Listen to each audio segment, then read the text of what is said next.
Pant shirt पहनते रहते हैं, नहीं तब नहीं कोई मजाक बनाता, तो स्टैंडर्ड माने जाते हैं। क्या माने जाते हैं? स्टैंडर्ड। दुनिया वाले कैसा भी उल्टा करे उसका मजाक नहीं, लेकिन महापुरुष समझाते हैं मनुष्य मजाक अपना करता है, किसी और का करता नहीं। तो इसलिए गौर करें, विचार करें। जिसने संभाला, महापुरुष कहते लोक में रह करके परलोक को संवारना चाहिए। क्या करना चाहिए? लोक में रह करके परलोक को भी संवारना चाहिए। लोक की जिम्मेदारियों को निभाते हुए परलोक को बनाने का प्रयास करना चाहिए, कर्म को संभालने का प्रयास करना चाहिए, और वही हमारी सुरक्षा करता है। बोलो वृंदावन बिहारी लाल की जय, उमापति महादेव की जय। अज्ञानता के कारण, अज्ञानता से इस संसार को हम सत्य समझते हैं, और जो सत्य परमात्मा है, प्रभु है, उसको हम सत्य समझ नहीं पाते। धीरे धीरे कि बीत रही आयु तेरी एक एक श्वास में, श्वास श्वास में हमारी उम्र बीत रही है, लेकिन इस सच्चाई का हमें ज्ञान नहीं कि मेरी उम्र बीत रही है, इसका ध्यान नहीं। जिसको यही एक चीज ध्यान आ जाए कि मेरी उम्र बीत रही है। आप जेब में सिक्के रखे हैं और जेब फट गया, सिक्के गिरते हुए चले जा रहे हैं। आपको ये ध्यान आ जाए कि सिक्के मेरे गिर रहे हैं, तो गिरने देंगे? जब पता चल जाएगा तो सिक्के गिरने देने वाले नहीं हैं, जेब को पकड़ेंगे, रोकेंगे। जब एक एक रुपए की जो सिक्के हैं उसको पता चल जाने पर आप संभालते हैं, तो श्वास हमारे निकल रहे हैं इसका भी पता चल जाएगा, तो इसको भी हम संभालने का प्रयास करेंगे। नहीं संभाल पाते हैं, इसका मतलब है कि हम इसकी कीमत को समझ पाते नहीं। बोलो वृंदावन बिहारी लाल की। इसलिए महापुरुष समझाते हैं कि श्वास श्वास सुमिरन करो और वृथा श्वास ना खोए, ना जाने इस श्वास का आवन हो या न हो।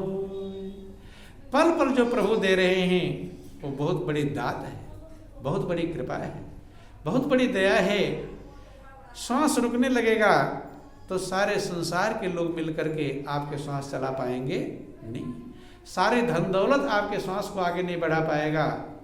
इसलिए जो पल पल प्रभु की कृपा से जीवन अनमोल मिल रहा है, सृष्टि का सिरताज मिल रहा है, सृष्टि का सिरमौर मिल रहा है, उसको संभालें।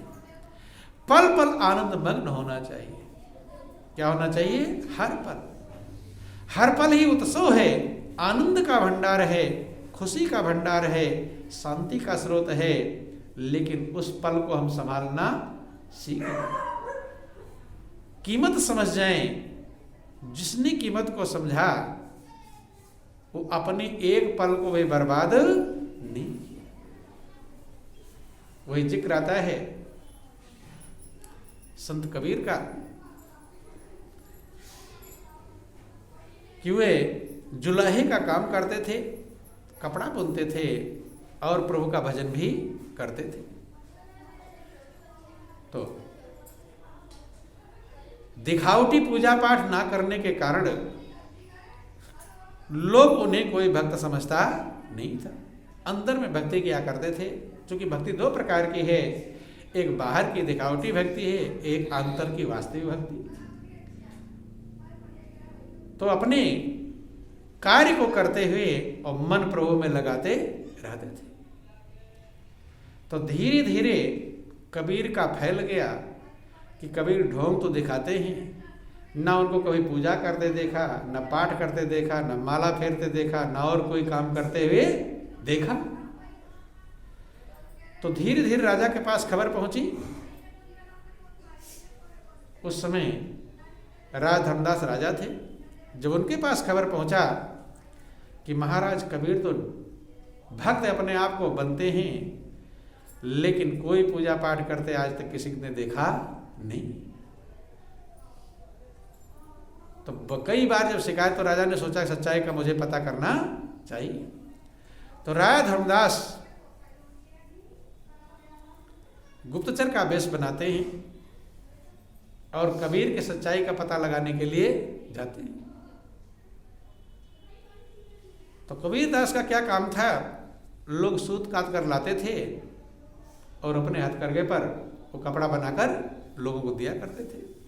जो उसका मजदूरी होती थी वो प्राप्त करते थे और अपने परिवार का पालन करते थे। राजा धर्मदास भी सामान्य नागरिक का वेश बना करके और सूत लेकर के आ गए कबीर के यहाँ पर। 2-4 लोग लाइन से बैठे थे कि भाई जिसका पहले नंबर है उनका पहले बुना जाएगा, जिसका बाद में नंबर उसका बाद में बुना जाएगा। जब राजा धर्मदास से बैठ गए पीछे तो थोड़ा देर बीता होगा, अचानक कबीरदास फूट फूट कर रोने लगे। जब बहुत तेज तेज रोने लगे तो लोगों ने चुप कराया, क्या बात है, शांत हो जाओ, कोई दिक्कत परेशानी है, हम मदद करेंगे। लोग कहना शुरू कर दिए। थोड़ी देर बाद जब चुप हुए, कहते हैं आप लोग मदद नहीं कर पाओगे। तो लोगों ने कहा बताओ तो समस्या क्या है। राजा ने सोचा कि कोई बड़ी समस्या होगी और ये जो और कपड़ा बुनाने के लिए आए हुए हैं ये लोग मदद ना कर पाए। तो राजा ने सोचा कि मैं तो राजा हूं।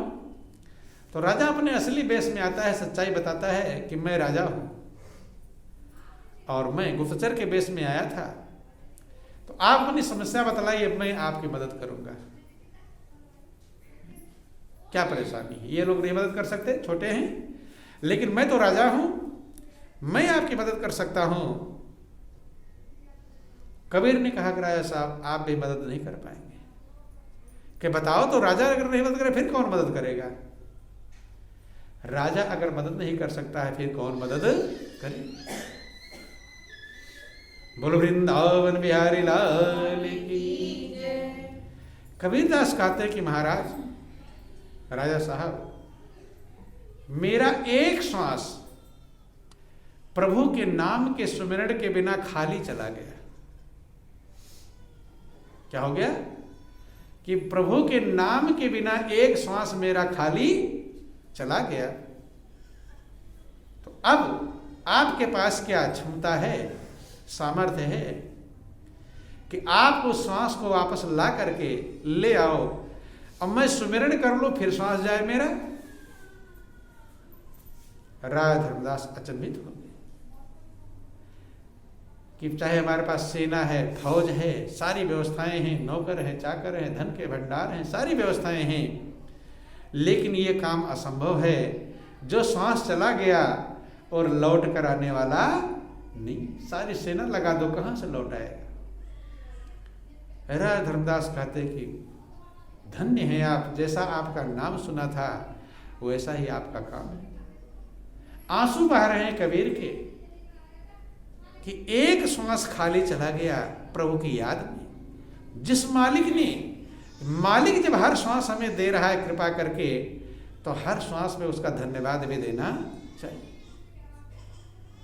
महापुरुष कहते हैं कि श्वास श्वास सुमिरन करो और वृथा श्वास ना खोए, ना जाने इस श्वास का आवन हो न हो।